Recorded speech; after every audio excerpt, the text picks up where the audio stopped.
Oni síce hutoria štamperlík, ale podľa mňa to je málo.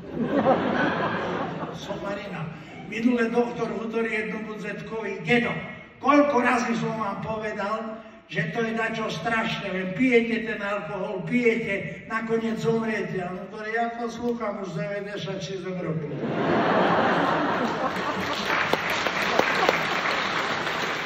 Ale starší, co ste tu takí, jak ja mám na to recept.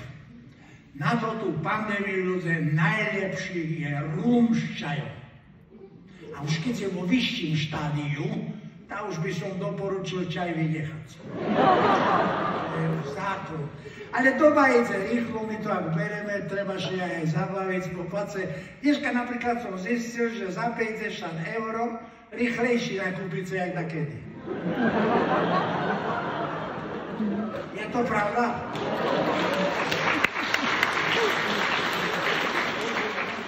A doporučujem ľudia, co chodíte do roboty autobusom, doporučujem, že ráno na frištík najesť cesnaku.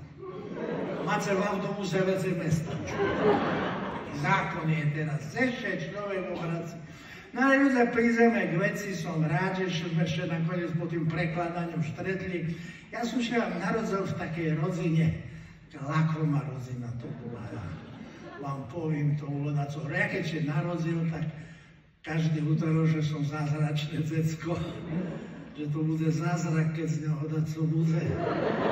To je pravda. A moja mama neboha, ona bola strašne pracovitá. Ona od rána do večera len vysávala. Otec nasával. Ale to bol taký pedagogický človek, ten môj otec. Oni že hrali furt na škrivačky. Jak malé dece. Mama mu furt skrila fľašku a jak otec našol, takže skrivala mama.